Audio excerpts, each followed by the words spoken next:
Le grand dialogue. Le grand dialogue de l'émission de débat du studio Tamani sur votre radio. Le grand dialogue. C'est dans le cadre de la mise en œuvre de son mandat que la commission Vérité, Justice et Réconciliation a effectué une série de visites aux autorités traditionnelles et religieuses de Bamako. C'était hier, mercredi 15 mars 2017, que la délégation a été reçue au siège du Haut Conseil islamique et du groupement des leaders spirituels musulmans du Mali, ensuite par les familles fondatrices de Bamako et aujourd'hui, 16 mars, par les leaders chrétiens. Quel est l'apport des religieux et des autorités traditionnelles dans la construction de la paix? Où en est-on avec les missions de la CVJR? Le travail de la dite commission prendra finalement combien de temps? Autant de questions auxquelles nous allons répondre avec nos invités qui sont Oumar Assey Touré de la CVJR, l'abbé Edmond Dambélé, il est le secrétaire général de la conférence des évêques du Mali, il sera au téléphone, Issa Kaoudim du Haut Conseil islamique également au téléphone, Ibrahim Ikassa Maïga, il est enseignant à l'université de Bamako. Jeudi 16 mars, je suis Ousmane Diadé Touré pour vous présenter cette émission qui est mise en onde par Sedumbo. Le grand dialogue. La CVJR multiplie les rencontres et les consultations. L'on sait au Mali que les autorités traditionnelles et religieuses ont un grand poids sur l'échiquier social. Nous avons avec nous donc Oumar Assey Touré de la CVJR, il est commissaire de la CVJR. Où est-ce qu'on en est aujourd'hui avec les missions justement de la commission Vérité, Justice et Réconciliation? Est-ce que les travaux avancent? Ok, merci. Je profite de votre micro pour d'abord remercier votre auditoire parce qu'il est quand même important. Studio Tamani joue un grand rôle aujourd'hui dans le rôle de l'information. Nous, au niveau de la commission Vérité, Justice et Réconciliation, depuis notre création, jusqu'à nos jours, nous sommes à pied d'œuvre pour faire en sorte que la mission que l'État nous a confiée, pour que nous puissions réussir notre mission. Après notre mise en place, nous avons passé par la mise en place de notre stratégie d'intervention, de notre plan d'action. Vous n'êtes pas sans le savoir que nous avons 3 ans comme mandat. Et au jour d'aujourd'hui, nous avons créé nos antennes régionales. N'est-ce pas? Les victimes commencent à déposer et ils affluent de façon très progressive au niveau de nos antennes régionales. Où au jour d'aujourd'hui, on peut même dire qu'on est à peu près à 2000 et quelques, n'est-ce pas, de dossiers déposés auprès de nos antennes régionales, pour dire que nous avancions. Par rapport à la visite que nous avons rendue, n'est-ce pas, aux autorités religieuses et traditionnelles de Bamako, parce que nous disons quelque part que dans notre mission, qui est la réconciliation nationale, le retard que nous avions, les autorités traditionnelles et religieuses ont un grand rôle à jouer dedans. Raison pour laquelle nous sommes d'abord partis chez eux de façon individuelle, parce qu'on les a rencontrés de façon globale, n'est-ce pas, quand on avait commencé pour l'appropriation du mandat de la CVJR. Et là, nous sommes partis groupement par groupement pour les rencontrer, leur expliquer un peu le mandat et leur expliquer un peu qu'est-ce que nous attendons d'eux pour qu'ils nous accompagnent un peu dans le processus de réconciliation nationale. Parce que sans eux, il va être très compliqué à ce que nous puissions réussir, n'est-ce pas, ce dont nous avons tous besoin aujourd'hui dans notre pays, qui est la réconciliation. Alors, est-ce que, par exemple, au niveau de certaines régions telles que Taoudéni ou Kidal, vous avez pu installer vos équipes? Vous savez, nous avons notre antenne à Bamako qui couvre Bamako et Sikasso et Goulikoro. Et l'antenne de Ségou couvre Ségou et la région de Sikasso. Et au niveau de Mopti, nous avons la région de Mopti. Au niveau de Kidal, nous avons la région de Kidal, mais pour le moment qui n'est pas opérationnel parce que nous sommes dit, le chef d'antenne est nommé. Pour le moment, nous avons entendu un moment pour que les autorités intérimaires puissent être installées. Une fois que le gouverneur va être à Kidal, nous serons à Kidal. La région de Tombouctou gère la région de Taoudéni. Et la région de Gao gère la région de Menaka. Donc voilà un peu quel est le dispositif. C'est-à-dire de façon administrative, nous ne sommes pas présents sur tous les pays, mais de façon organisationnelle, chaque antenne s'occupera d'une région proprement dite pour voir un peu comment on puisse avoir l'ensemble des victimes sur toute l'étendue du territoire national. Merci M. Touré. Ibrahim Ikassa Maïga, vous êtes enseignant à l'université de Bamako. On a quelquefois l'impression que les Maliens ne comprennent pas vraiment le rôle justement de cette commission Vérité, Justice, Réconciliation. Comment est-ce qu'on peut expliquer cela?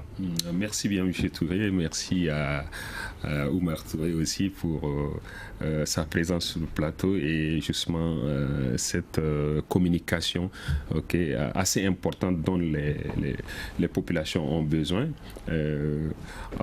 Je salue au passage les hommes et les femmes qui animent la commission Vérité, Justice et Réconciliation au Mali, qui sont à pied d'œuvre, qui font des efforts colossaux pour parvenir à cette mission qui, à mon sens, est une véritable gageure. Pourquoi? Parce que, vous voyez, nous voudrons bien parvenir à la réconciliation nationale. Mais la crise sur laquelle se fondent justement les missions de cette commission, cette crise est encore là. Et là, elle continue à faire des victimes. Il y a donc des auteurs de crimes de toutes sortes. Là, les droits de l'homme sont violés à tous les coups, et de façon individuelle, de façon collective. Donc, je dis, est-ce qu'il n'aurait pas fallu attendre un temps soit peu que nous ayons des éléments assez probants que tout le monde est d'accord pour aller à la réconciliation, pour commencer ce travail. Est-ce qu'il ne va pas se poser un problème? Voilà, est-ce qu'il n'y aura pas aussi... Le mandat de 3 ans est quand même relativement court. Bon, ça dépend. Je pense que c'est une commission qui a été créée en janvier 2014. Et ça, c'est la loi. Ça, c'est la loi. Et donc, ça veut dire qu'il reste encore un peu. Mais simplement, est-ce que ça ne fait pas double jeu?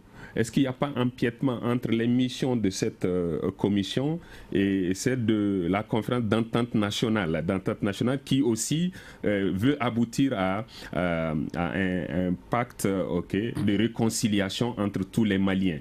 En fait, c'est cela. Et moi, de mon point de vue, on aurait pu opportunément attendre que la conférence d'entente nationale se tienne, que les victimes et leurs bourreaux présumés se font face, que chacun ébauche ce qu'il a pu l'avoir, pour qu'on ait un schéma pour aller vers une commission justice, vérité et réconciliation. Maintenant, ça vient à l'idée qu'il y a eu des crises cycliques et que déjà, peut-être au sortir de la crise des années 90, où on est parvenu au pacte national, on aurait pu opportunément, parce qu'il y a eu des violations autant graves que ce qui se passe encore ici. Donc pour moi, il y a une communication assez soutenue qui doit être dirigée à l'égard des citoyens, mais j'ai dit ça va être difficile puisque le citoyen ne comprend pas qu'on lui demande d'aller à la justice, à la réconciliation, et que les hommes tombent de tous les côtés, il y a des atteintes au bien, il y a des atteintes à la mémoire collective des personnes. Ça continue. Je prends le terme de Azawad. Aujourd'hui, d'aucuns ressentent très mal qu'on dénomme leur zone, leur terroir Azawad, alors qu'ils n'ont jamais été consultés à ce propos. Et ça continue. Donc j'ai dit, il aurait fallu qu'une conférence d'entente nationale mette d'accord tous les Maliens. Ou le référendum. Je pense une conférence d'entente nationale qui va justement avoir comme matière la crise qui a débuté fin 2011, début 2012 au Mali, pour dire voilà ce qui nous a eu, voilà qui a fait quoi pour s'entendre sur les bases d'une réconciliation véritable. Sinon il y a un arrière-goût amer d'incompréhension qui fuse toujours et qui plane. Merci. L'abbé Edmond Dambélé, vous êtes le secrétaire général de la conférence des évêques du Mali. Est-ce que vous avez l'impression que vous êtes représenté au sein de cette commission Vérité, Justice et Réconciliation? Merci de me donner la parole. Et pour répondre à votre question, je dirais oui. Parce que quand la commission a été officiellement créée, l'Église catholique a été contactée par les autorités pour se faire représenter donc, au sein de la commission. Et donc l'Église catholique, à travers la conférence épiscopale, a désigné son représentant au sein de la commission Vérité, Justice et Réconciliation. Donc nous nous sentons partie prenante de cette commission et de son travail. Alors, comment évoluent les travaux de votre côté? Bon, les travaux, d'après ce que nous en savons, évoluent à leur rythme. Nous le savons, la crise a des racines profondes dans l'histoire du Mali. Et ce n'est pas en quelques semaines ou en quelques mois qu'on peut arriver à la résoudre et à trouver des solutions donc, à tout ce qui s'est passé dans cette histoire. Mais nous savons que la Commission fait de son mieux, en tout cas pour avancer un peu, même si nous avons souvent l'impression que cela est lent. Parce que le souhait de tous les Maliens aurait été que les choses évoluent rapidement, que nous sortions rapidement de la crise, qu'il y ait la réconciliation le plus tôt possible, qu'il y ait la paix et que vraiment les pays prennent le chemin de développement. Donc nous avons cette impression de lenteur, mais je crois que si on comprend aussi la profondeur et l'importance de la mission de la Commission, on peut dire qu'elle fait de son mieux à l'heure où nous sommes. Merci l'abbé Edmond, restez avec nous pour tout au long de cette émission. Issa Kaoudim, vous êtes vous du Haut Conseil islamique. Qu'en est-il de la représentativité du Haut Conseil islamique dans cette commission Vérité, Justice et Réconciliation? Merci, je salue Studio Tamani. Mais avant de répondre à cette question, permettez-moi juste de faire un bref rappel. Vous savez, cette commission, d'abord, l'initiateur principal de cette commission, c'est laquelle le Premier ministre Modibo Keïta, d'alors qui était le haut représentant de son excellence Boubacar Keïta, qui a abouti à ce qu'on appelle le processus qui a mené le Mali dans ce scénario qui est l'accord inclusif sorti des accords d'Alger, si on peut s'exprimer ainsi. Et à son temps, il avait estimé que le jeu pouvait jouer un grand rôle en aval. Et malheureusement, dans son approche, tout le monde a été invité à Alger, CAFO, INGM, tout, les jeunes, les femmes, les syndicats, mais il n'a pas voulu que les religieux soient associés à ce processus d'Alger. À son temps, le très respecté l'imam Mahmoud Diko a estimé que ce serait une grave crise, une grave erreur, alors d'occulter l'aspect religieux ou spirituel de cette crise. Et aujourd'hui, alors, nous a rattrapé parce que ceux qui qualifient les terroristes, les djihadistes, des hommes en armes, il n'y a pas de distinction entre ceux qui ont pris des armes pour tuer des militaires à Galog et ceux qui sont en train de tuer au nom de l'islam, que sais-je encore. Alors ils sont tous dehors la loi. On a trouvé un processus pour parler avec les indépendantistes, pour parler avec les séparatistes, et aujourd'hui on pense que alors il faut se mettre d'accord pour lutter contre le terrorisme, nous sommes d'accord. Alors, mais qui définit le terrorisme, qui est terroriste? Je pense que cette commission, pour répondre, nous avons été démarchés et pour donner un représentant, nous avons un représentant, mais nous estimons que cette commission n'a pas la légitimité qu'il faut pour résoudre ce problème. Et souvenez-vous que la première commission à son temps, c'était l'ancien ministre Sougouna qui a échoué avec le président Djonkouda qui l'avait mis. Et cette commission aussi, je suis désolé de le dire, ne pourra pas résoudre ce problème parce qu'elle n'a pas la légitimité qu'il faut. Demandez aux Maliens qui connaissent cette commission, ils vous diront non. Et donc tout se dit, c'est des per diem, c'est des missions, c'est des budgets, c'est des fonctionnements. Mais en réalité, mais je pense que c'est un faux débat. Alors, si je comprends bien, vous êtes représenté au sein de cette commission également? Mais bien sûr, on sommes représentés, mais nous ne décidons pas. D'accord. Est-ce que vous pensez que c'est un peu utopique de vouloir remonter jusqu'en 1960 mais la crise que nous parlons, mais elle a évolué sous multiformes. En 63-64 déjà on parlait de rébellion Touareg. En 90 on parlait de rébellion Touareg. Maintenant on parle de djihadistes, on parle de narcotrafiquants parce que la crise a été mal gérée. C'est un problème de gouvernance. Le Mali a été mal gouverné depuis des décennies. Et aujourd'hui maintenant on se trouve avec une crise multidimensionnelle. Depuis on parlait de rébellion Touareg, c'est devenu maintenant une rébellion à multiples formes parce qu'on parle de terroristes, on parle de djihadistes, on parle de processus des accords intérimaires. Nous savons tous que alors cette histoire d'accords intérimaires les autorités plus mal à intérimaires ce pays que de résoudre le vrai problème. Parce que le vrai problème du Mali, nous devons nous poser la question. Est-ce que nous sommes tous d'accord pour l'unité du Mali, pour l'intégrité du Mali et pour que nous retrouvons la paix pour la marche du pays? Je ne pense pas que cela soit la démarche de tous. Mais nous sommes convaincus qu'il faut aller vers la paix. Il n'y a pas d'alternative à la paix. Mais la démarche que nous sommes en train de dérouler, je pense très très difficilement que ça peut aboutir. Merci Issa Kaoudim. Nous allons observer quelques secondes de pause et nous reviendrons parler justement du rôle des religieux, comment les religieux peuvent donc contribuer à asseoir la paix au Mali. Vous écoutez Studio Tamani, votre avis nous intéresse. Écrivez vos commentaires et suggestions sur la page Facebook et dialoguez avec nous. Studio Tamani, c'est aussi les réseaux sociaux. La commission Vérité, Justice, Réconciliation et les leaders religieux, quel apport pour la stabilité du Mali? C'est le sujet donc du grand dialogue d'aujourd'hui. Avant d'aborder justement le rôle des religieux, permettez-moi de vous poser cette question, M. Touré, Oumar Assey Touré de la CVGR. Pourquoi maintenant on a eu des crises récurrentes pratiquement depuis 1963, Issa Kaoudim l'a rappelé, pourquoi ne pas avoir créé ce type de commission depuis? Pourquoi c'est maintenant qu'on y pense? Est-ce que le travail ne va pas être plus difficile, surtout si cette commission a pour mandat de faire la lumière depuis 1960? Bien. Moi, je pense que il est important d'attirer peut-être l'attention des uns et des autres. Mon professeur l'a dit tantôt, il pense qu'il est trop tôt de pouvoir créer la commission, c'est vrai. Généralement, ces genres de commissions viennent dans des pays post-conflit. Or, chez nous, le conflit continue, c'est en cours. Mais je pense qu'il était important pour les autorités, pour la mise en œuvre de l'accord, de montrer leur volonté d'aller vers l'application de ce qui avait été retenu comme, n'est-ce pas, pour mettre en place, c'est-à-dire le système de l'accord. Et la commission fait partie, n'est-ce pas, des organes chargés de la mise en œuvre de l'accord. Si on n'avait pas créé la commission, si on était resté comme ça jusqu'au jour d'aujourd'hui, peut-être qu'on n'aurait pas dit, beaucoup de choses sont là en train d'être dites aujourd'hui, n'allaient pas être dites de cette façon-là.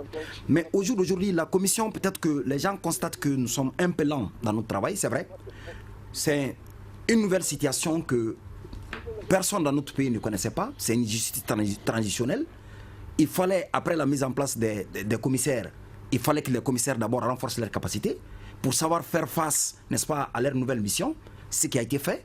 Nous nous sommes donné un cadre juridique pour pouvoir évoluer. Nous nous sommes donné un cadre organisationnel pour pouvoir faire le travail. Et au jour d'aujourd'hui, nous pensons, quand je prends un peu Issa Windjoun, ils sont représentés au niveau de la commission par le deuxième vice-président, n'est-ce pas, de cette commission-là. Pour dire que nous, à notre niveau, nous pensons aujourd'hui, nous avons nos documents nécessaires qui nous poussent à croire que cette réconciliation-là, nous allons arriver à notre fin. Pour dire que nous avons pour mission de pouvoir produire un rapport à la fin de notre mandat, rapport qui va être adressé aux plus hautes autorités, n'est-ce pas, du Mali, pour faire des recommandations par rapport à ce qu'on a vécu. Moi, je dirais tout simplement que par rapport aux crises, le mandat que la loi nous confère, c'est de 1960 à 2013. Ce qui fait en sorte que les différentes crises de rébellions que nous avons connues dans notre pays n'ont pas été traitées. Donc s'ils n'ont pas été traités de façon profonde. Pourquoi avoir attendu avant de créer une telle commission? N'ont pas été traités, et je pense que l'État nous confère cela. Au jour d'aujourd'hui, par exemple, en notre sein, nous avons 5 sous-commissions. La sous-commission chargée de la recherche de la vérité, aujourd'hui, elle est en train d'écouter les grands témoins à travers l'ensemble du pays pour qu'on puisse creuser et aller et faire en sorte que, c'est-à-dire les crises-là, la façon dont ils n'ont pas été traités en amont depuis très longtemps, pour qu'on puisse pallier à cela. Effectivement, l'État a entendu pour ne pas mettre en place cette commission-là, mais au jour d'aujourd'hui, la commission est en place, et moi je pense qu'il faut y croire, parce qu'il y a des bonnes volontés, il y a des gens qui sont aujourd'hui à pied d'œuvre pour faire en sorte que nous puissions quand même aboutir et connaître un peu les répétitions cycliques un peu des rébellions qui sont dans notre pays, pour dire qu'est-ce qui s'est passé et comment nous sommes à ce niveau-là pour pouvoir faire diriger à ce. Donc pour dire que la commission est en œuvre, n'est-ce pas, est à pied d'œuvre pour que le Mali puisse sortir vraiment grandi de ces crises-là. Et nous pensons, je tiens à préciser, parce que l'autre jour, par exemple, quand vous voyez un peu la crise de Massina, on fait appel, parce que dans notre mandat... Donc, je voulais dire, à Kémassina, donc le conflit intercommunautaire qui a eu lieu, la commission, la CVGR a eu à travailler là-dessus. Dans notre mandat, je n'ai pas dit qu'ils ont eu à travailler là-dessus. Dans notre mandat, nous, on ne réagit pas automatiquement sur un conflit. C'est après le conflit que nous sommes là. Or, le conflit est en cours à Massina.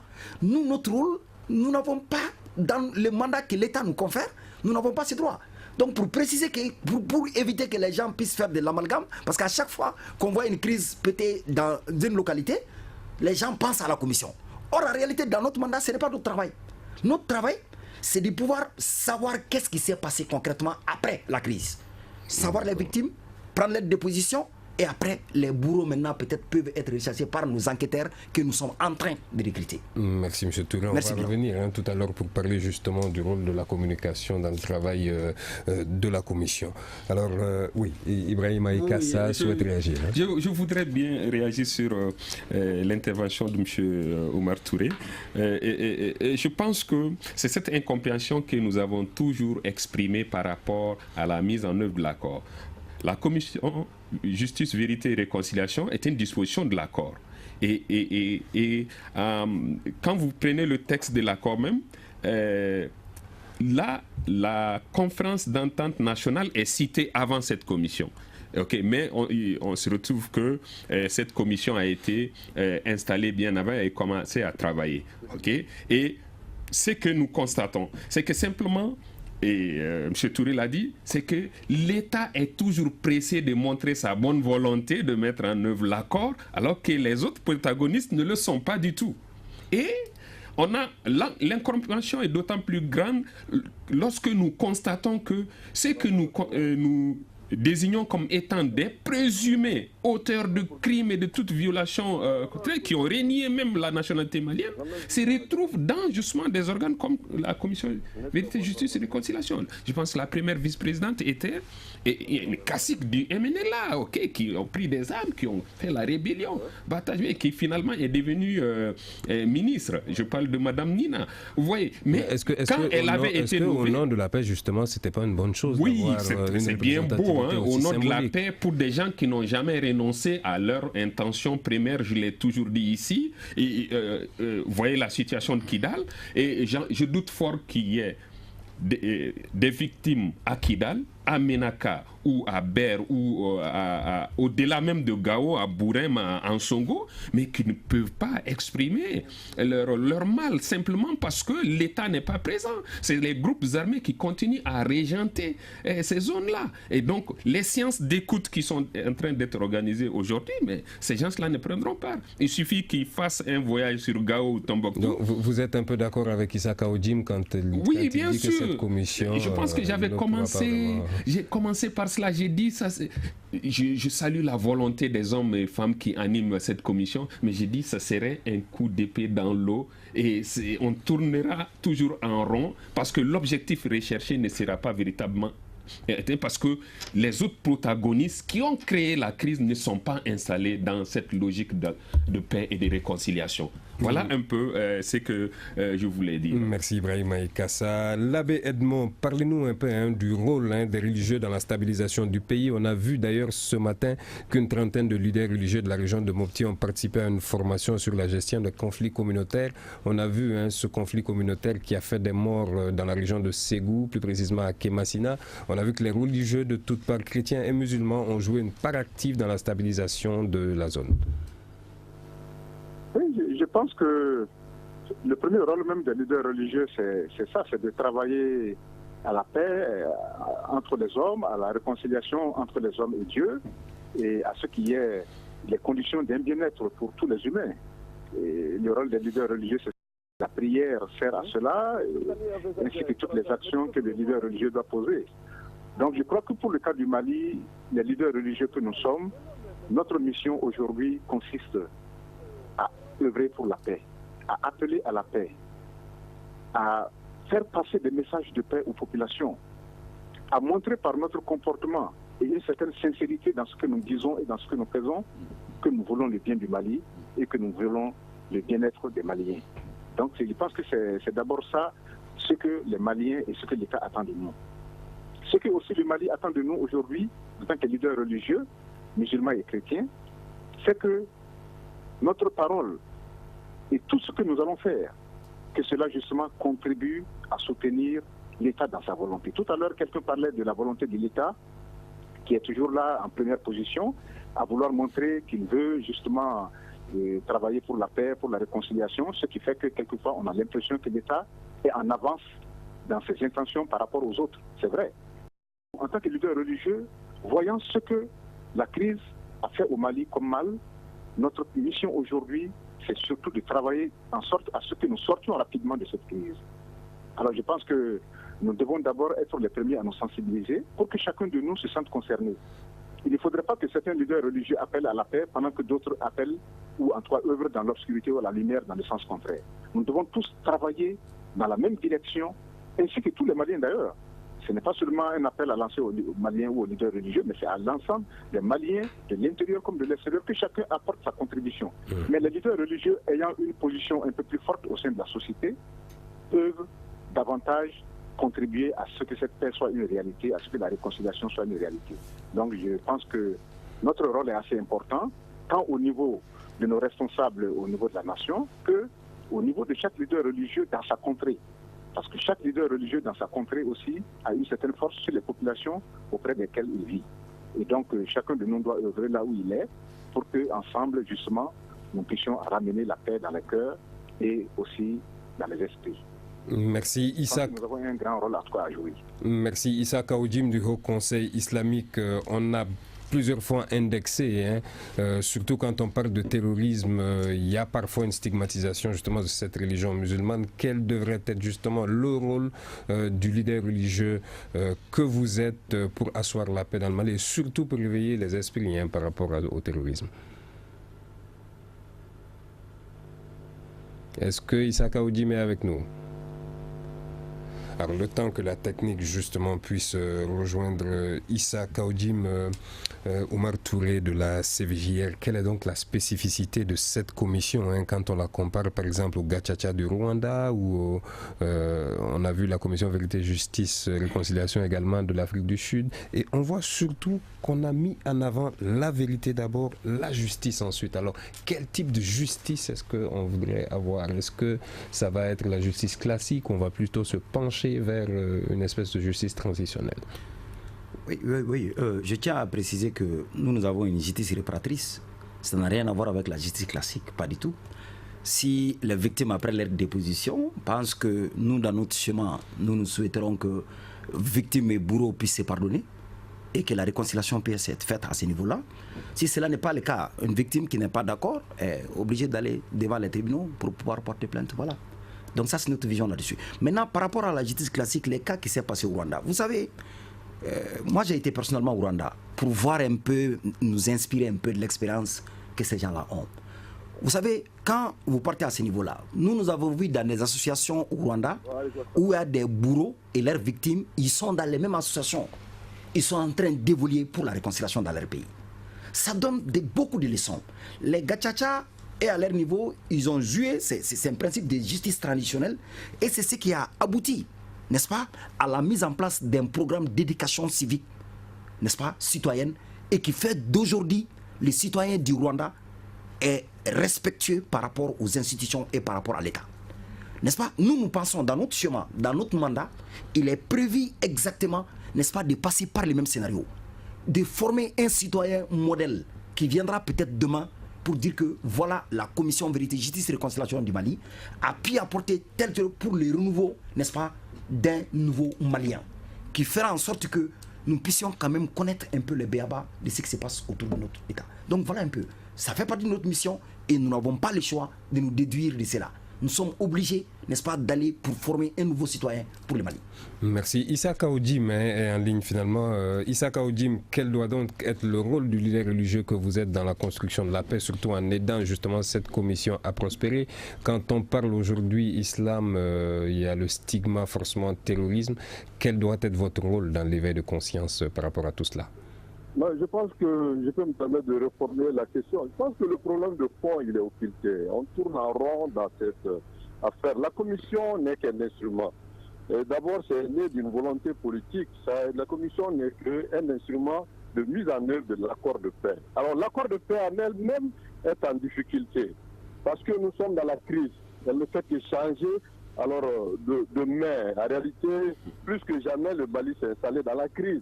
Parce que les accords qui ont abouti à ce processus aujourd'hui est en panne, nous le savons tous, personne n'est naïf. Maintenant, on cherche un bouc émissaire, on cherche à diaboliser, mais qui est dupe?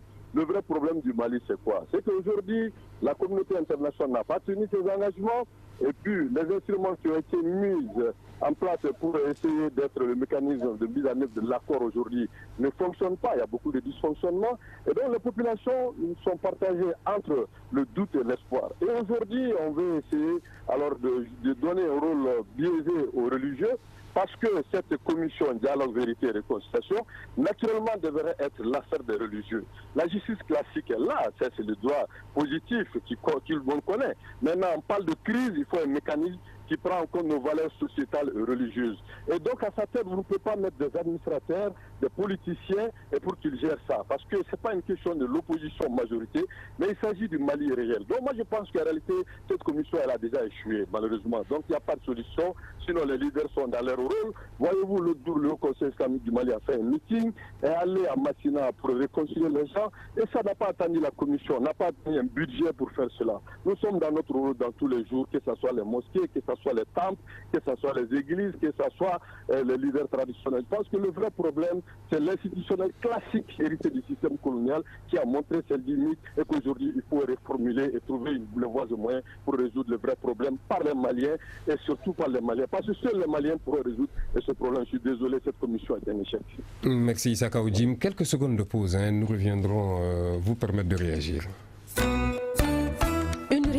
Un avis, un commentaire. Réagissez sur la page Facebook de Studio Tamani et restez connectés avec nous. Studio Tamani sur les réseaux sociaux pour vous faire entendre. Merci de rester connecté au Studio Tamani. Si vous venez de nous rejoindre, on parle justement de la Commission Vérité, Justice, Réconciliation et du rôle des leaders religieux pour la stabilité et la paix au Mali. Oumar Touré de la Commission Vérité, Justice, Réconciliation souhaite réagir. Oui, je souhaite vraiment réagir par rapport à Issa. Je ne comprends pas un peu. Il montre déjà que nous, à notre niveau, nous allons échouer. Je pense que je lui laisse la responsabilité de ses propos. Nous avons rencontré aujourd'hui, hier, les hauts conseils. En tout cas, ce n'est pas les avis que nous avons reçus là-bas. Donc, je lui laisse vraiment la responsabilité de ses propos.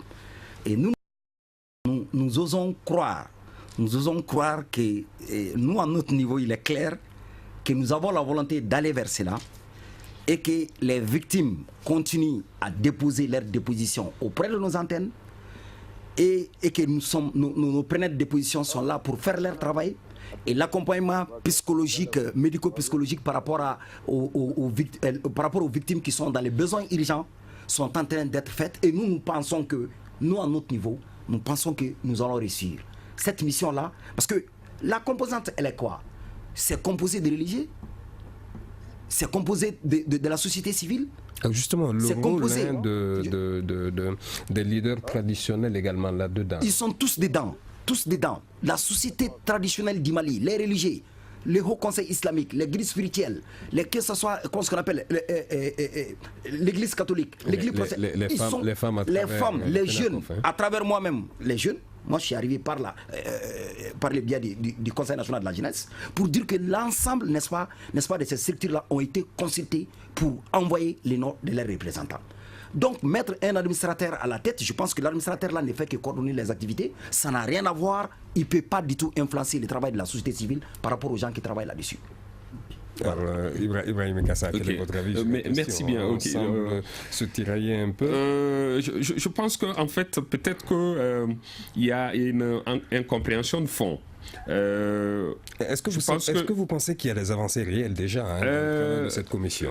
En termes d'avancées, moi je dis c'est déjà l'effort. On a vu l'installation des antennes régionales, même si j'ai donné ma réserve sur l'efficacité des antennes régionales du moment que l'État est absent dans la quasi-totalité des régions du Nord. En dehors des agglomérations, l'État n'est pas là. Alors que les victimes se trouvent un peu partout. Donc j'ai dit, je porte ma réserve.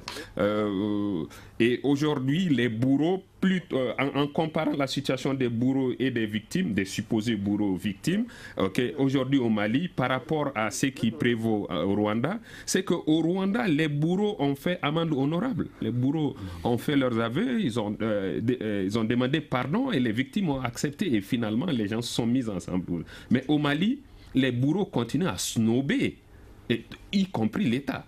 a fortiori les victimes. On a vu le cas de la Côte d'Ivoire également, la où Côte d'Ivoire, où ça ne s'est pas très bien passé parce que il y a ce que M.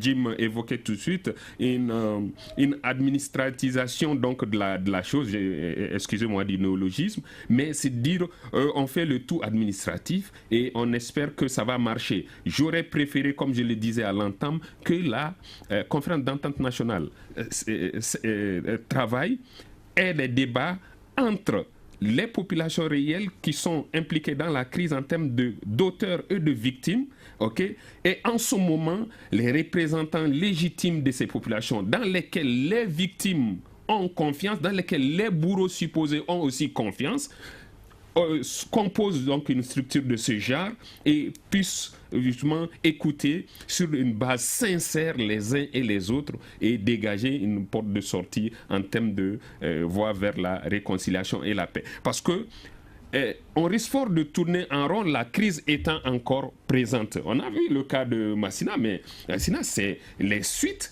de la crise de 2012, qu'on le veuille ou pas. Les djihadistes de Amadou Koufa, ils ont fait la démonstration à travers justement la coalition qui a été créée avec Ansardine, Acmi et tout le reste, que c'est eux. Donc, c'est les suites de la crise. Maintenant, les religieux pourraient opportunément apporter des trucs, mais il faudrait qu'on leur donne du crédit. Vous voyez un peu la crise que nous avons connue en début de mois, en fin février, début mars à Gao par rapport aux autorités intérimaires. Mais c'est un religieux, un leader religieux de Gao, en la personne de l'imam Oumar Al-Mahdi de la mosquée Kouet Gao, ben, qui a tout de suite donné un coup d'arrêt par sa seule prestance, sa seule personnalité. Il a dit aux uns aux autres, arrêtez. Okay?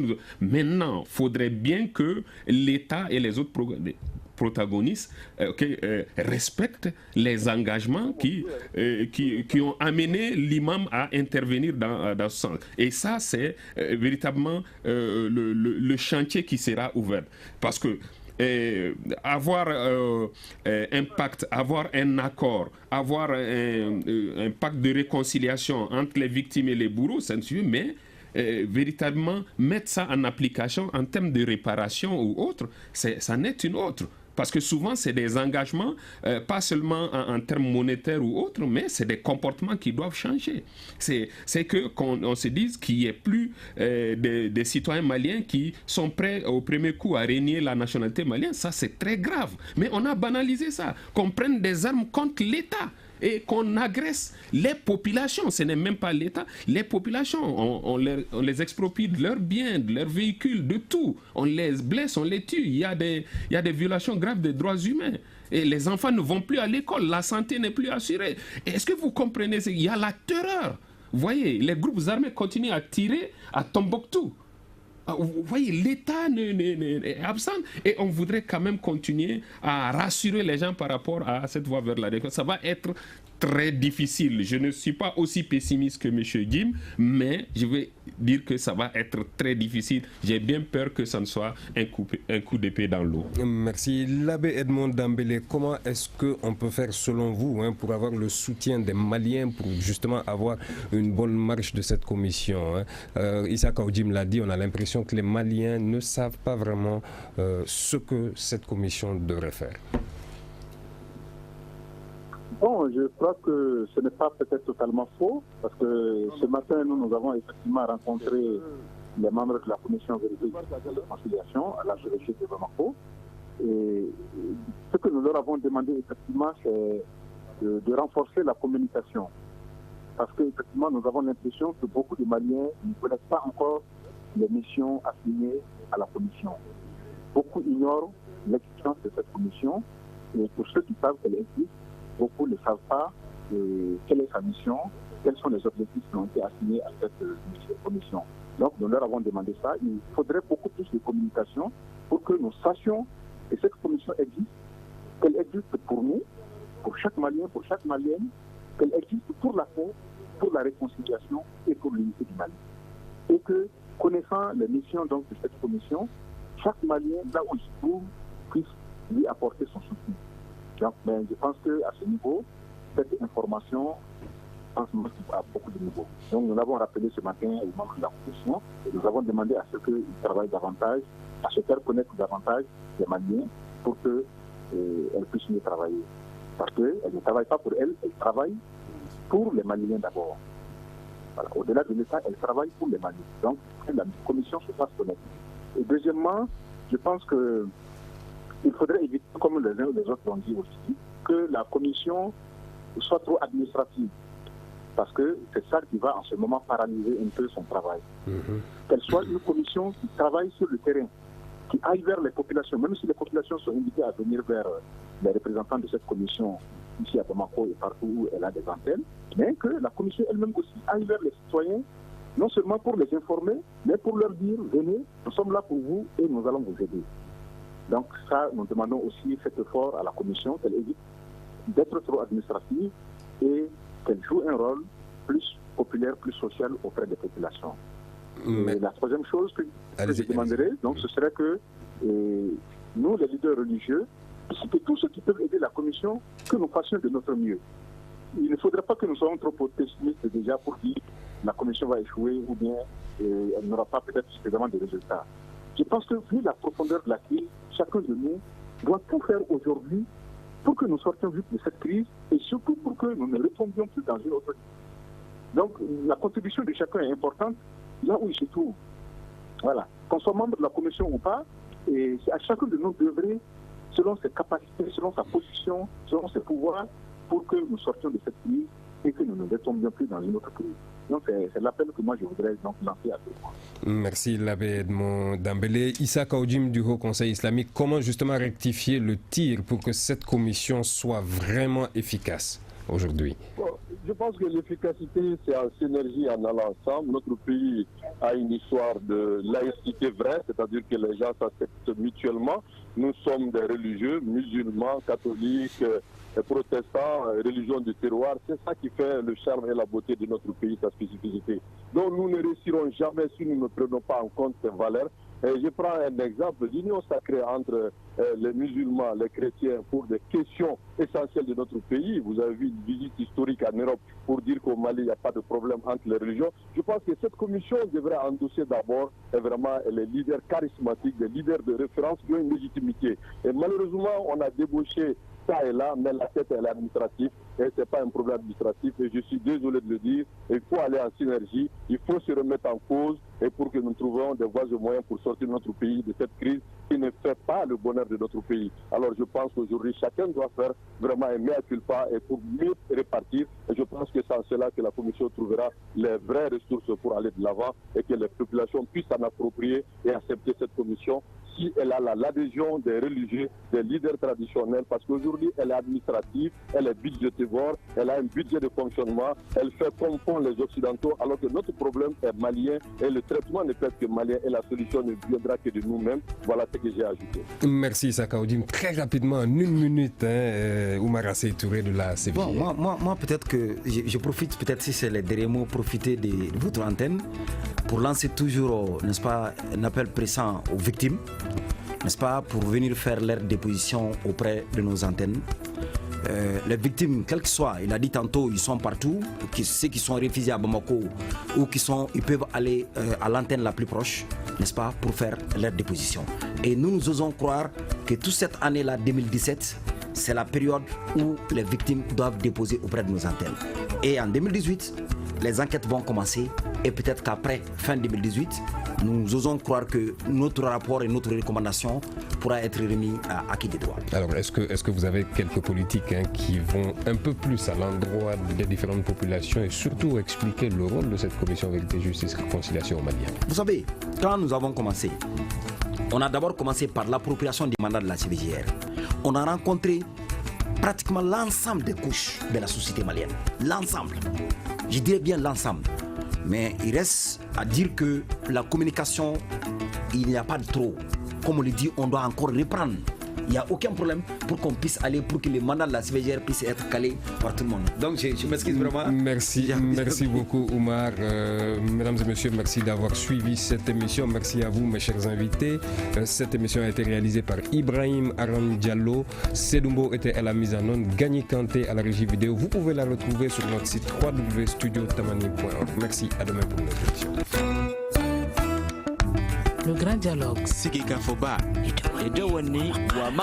Le grand dialogue de l'émission de débat du studio Tamani sur votre radio.